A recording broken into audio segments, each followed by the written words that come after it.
Hello out there. Welcome to Wake Up to the Bible. I'm Daniel Kaplan. I'm here with my father, Dr. Kaplan. Together we're going through the books of the law, Genesis through Deuteronomy, a little bit every day. Today we're reading Genesis 45:28 through 46:27. I'm going to be reading from the Robert Alter translation, and then we'll discuss what we read. And Israel said, "Enough! Joseph, my son, is still alive. Let me go see him before I die." And Israel journeyed onward with all that was his, and he came to Beersheba, and he offered sacrifices to the God of his father Isaac. And God said to Israel through visions of the night, "Jacob, Jacob." And he said, "Here I am." And he said, "I am the God of your father. Fear not to go down to Egypt, for a great nation I will make you there. I myself will go down with you to Egypt, and I myself will surely bring you back up as well, and Joseph shall lay his hands on your eyes."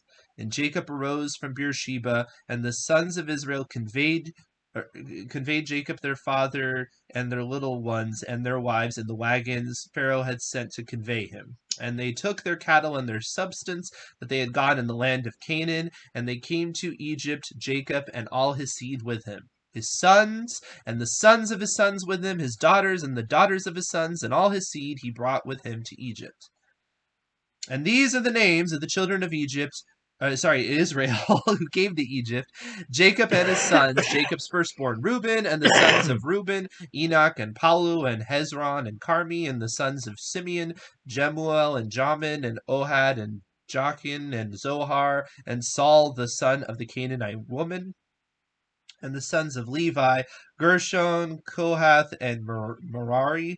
And the sons of Judah, and Onan, and Shelah, and Perez, and Zerah, and and Onan died in the land of Canaan. And the sons of Perez were Hezron and Hamul. And the sons of Issachar, Tola, and Puvah, and Iob, and Shimron. And the sons of Zebulun, Sered, and Elon, and Jaleel. These are the sons of Leah, whom she bore to Jacob in Paddan Aram, and also Dinah his daughter, every person of his sons and daughters, 33. And the sons of Gad, Siphian and Hagi, Shuni and Esbon, Arian, Aradi, and Erli. And the sons of Asher, Imnan, Ishva, and Ishvi, and Beriah, and Sarah their sister. And the sons of Beriah, Heber, and Malchiel. These are the sons of Zilpah, whom Laban gave to Leah's daughter, and she bore these to Jacob, 16 persons.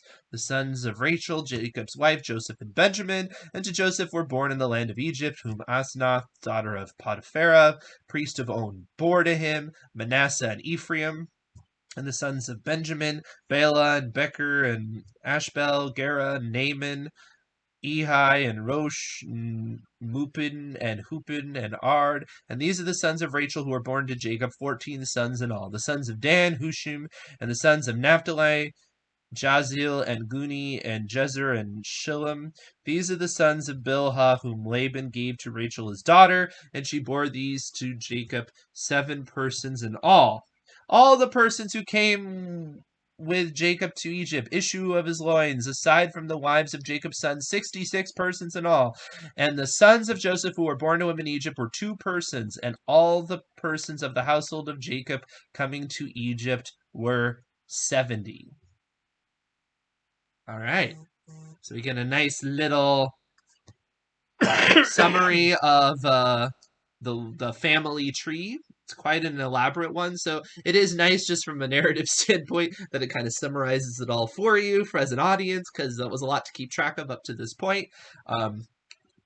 And we also have the initial, beginning of this, which is really powerful, where it says, "Enough, my son is still alive. Let me go and see him before I die." I think that's a really beautiful moment. So what are some of the things that come to mind when you... Well, 70 is, of course, a significant number Right. biblically. Yep. I mean, you have 10 is kind of like a minyan, right? So it's Yeah. like an established group, and then times 7, which is the divine numbers. So yeah, it's very nice. And the Septuagint, the Greek version of the the Greek version of the Old Testament gives the figure of 75, take into account more of Joseph's family, the children and grandchildren that were part of. He had two sons, but they had sons and grandsons that are.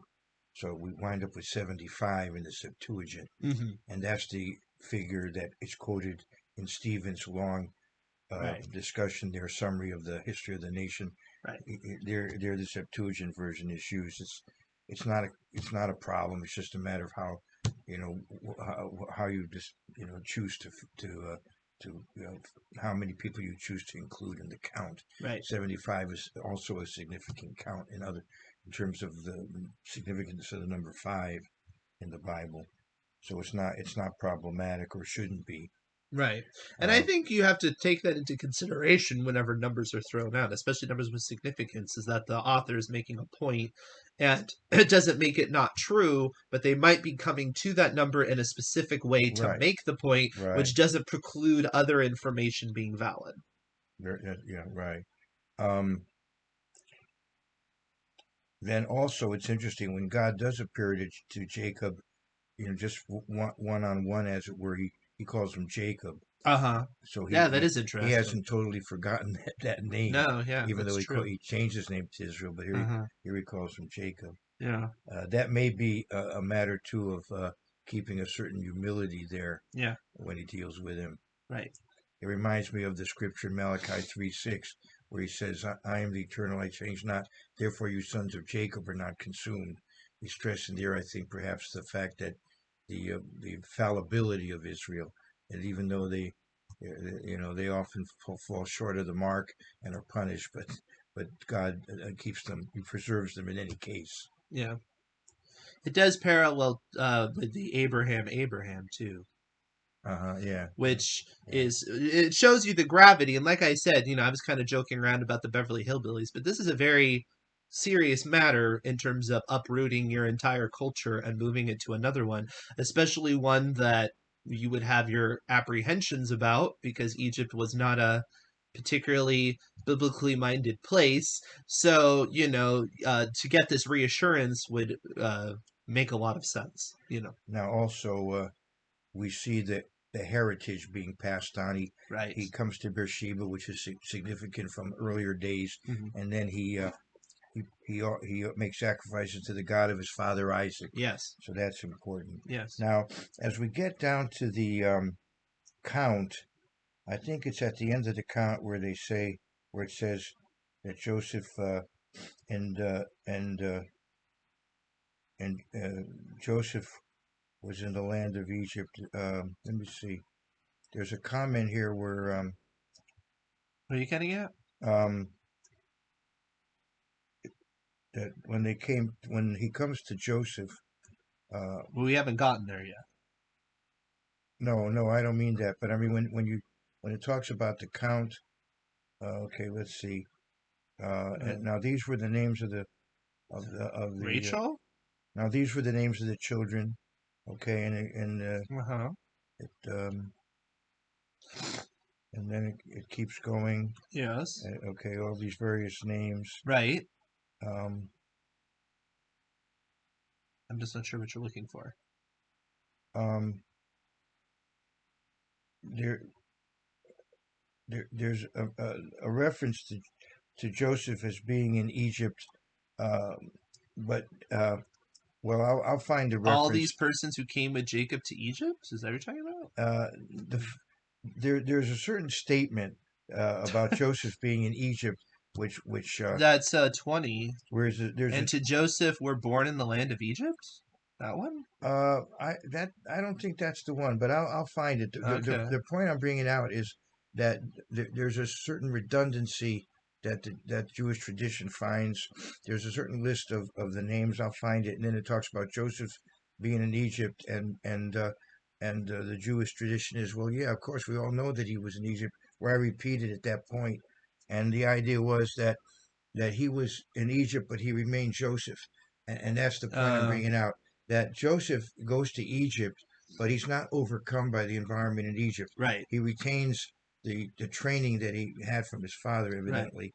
And that's an important message that here he is. It's like Jacob in an earlier time when he's in Syria. He says, I've dwelt with Laban. and the idea was, okay, I dwelt with Laban, but I'm still Jacob. Right. I didn't, become like Laban. Right. And the same thing here. Right. He didn't become totally an Egyptian, Right. even though he was there. Yeah. That's my point. Yeah. Yeah, no, I think there's something to be said about the God of your father that I think sometimes gets a little bit lost with people, um, because I think the initial read that often people want to say is like, well, he's doing that in order to distinguish himself as not Baal or something like that, which I don't really. I mean, fair enough, he isn't, but I think honestly, a lot of it comes to where do you get your image of God from? Yes, you get it from the Bible, but yet you also get it from your parents if they are, righteous parents, because they are giving you the perspective, the biblical worldview, right? And it will affect your image. People of different religions have a different image of God in a sense, and I'm not trying to sound, like people who disagree with me are worshiping a false god or something like that. I'm just saying it affects the way that you look at how God operates. It affects how you think of their character. All these things matter. And so passing that down from generation to generation matters as well. And I think that's how I take those sort of verses. I take that as, you know, it's a beautiful thing when a father can pass down, that's one reason why we're doing this podcast. Well, I found the reference. There we go. It's actually in Exodus. There's a summary there of those who came to Egypt, and then it says all those who were descendants of Jacob were 70 persons, and then in parentheses, and the translator. I mean, it's not no parentheses in the Hebrew, but for Joseph was in Egypt already, Yeah. and so the idea is, well, yeah, we know that, but the idea is, as I said, the Jews put a twist on it. Where's that verse? It's in Exodus 1:3. Oh, okay. So Yeah. So we haven't gotten there yet. We haven't Okay. gotten there yet. That makes So sense. so Yeah, God, but they're like, well, why would you have to mention it? But yeah, no, that's a good point. yeah, Is that culturally he wasn't. he remained Joseph, Just physically he was. even though he was in Egypt. Just like Daniel, Yeah. who wound up number 2 in the Babylonian Empire and later on Medo-Persian, but he still remained a worshiper of the God of the Bible, even as high as he got. And Yeah. Mordecai and Esther and so on. You Yeah. have these situations. Yeah. It's interesting because the pattern, and this is something Robert Alter points out, is that the pattern is constantly the sons of, the sons of, the sons of, and then you get to the sons of Dan, and there's only one, which is just, they're just literary. Robert Alter just takes it as just literarily, they're just continue, and the fact that it's not grammatically correct is not something you should be concerned about, or that they just forgot some other names of sons of Dan. It's just keeping the pattern up, so. Oh, I see. Well, here it says the son of Dan. In the Hebrew, it's plural. Mm-hmm. According to Robert Alter. Well, then they shouldn't have changed it in the New King James. They fixed it. Oh, they fixed it. How dare they tamper with it? Let me go back to the. Go to a different translation. No, I want to go back to the original Hebrew. Oh, okay. All right, so. And you can see where Robert Alter gets that. So that's Genesis 46. Yeah. Because he says, the sons of may just be a fixed formula for each new item on the list, and so. That makes sense. And yeah, it does make sense. He possibly, I would imagine that other children were born to him later. Because the tribe, grew like the other tribes. Yeah, but it doesn't list them, right? So it's like the sons of, and there's one. Right. Yeah. That's a good point. Yep. Also, what is interesting is that the only female that is mentioned in this whole thing, besides the mothers, is Dinah, which is interesting. Some people make a lot of that. Obviously, you could make a lot of different cases as to why that is the case. And one of them is just from a historical standpoint. That would have been the way that they would have done it. It could be, just lots of different ways. I'm disappointed with the New King James. Because they changed it. Yeah, right? I don't know why they had to change it. Yeah. Sorry. You see the disapproving shake of my head. Well, I've been happy with this Alter translation. I don't own it. I should. But Everybody should not. Just kidding. no, and I'm not even getting a commission. No, but I've been generally pleased with the altered Yeah, yeah, translation. yeah. And the good news is that when he does something controversial, he gives a reason also, which is good. Yeah, no, it's He helpful. explains his reasoning. Yeah, and generally, just for the sake of the audience, neither of us are particularly bent out of shape over any scholarly, thoughtful translation Right, in right. terms of gleaning information. In order to make a doctrinal decision, we generally recommend you looking at a bunch, and then, of course, probably advising with somebody who can actually read the original. But for just easygoing reading, well, some of that is personal taste because again, it's a narrative. So as long as, like I said, as long as it's scholarly, there are ones out there that are completely outlandish.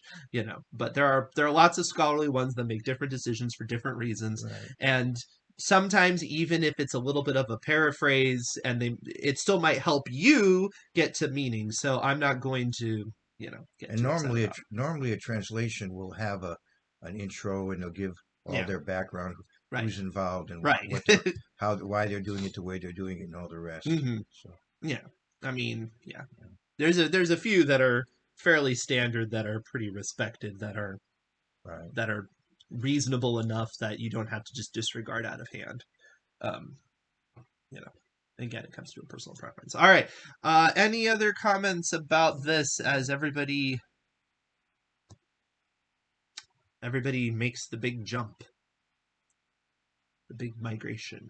Well, there is a concept in the Bible of head of household, of the male having a certain leadership responsibility, There it is. and of the tribal inheritance Yep.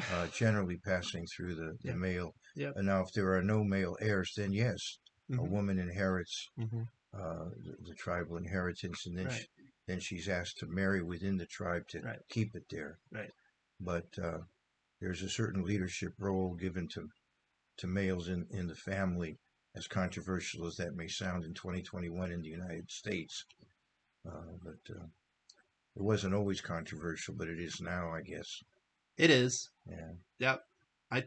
There's some people that might be triggered. I'm sorry. Sorry you're triggered. That's Uh, just it is. But again, it's the I'm gonna go back to the biblical narrative. That's the biblical narrative I see. So, um, I don't know. Like, if that bothers you, okay. Uh, anyway, any other thoughts before we move on? Good. no, it's All right. Like, onward. subscribe, hit the bell. We're heading to Egypt next week. Or not next week, tomorrow. And we'll see you there on the other side, I guess near Memphis. So, maybe we'll check out the king while we're there.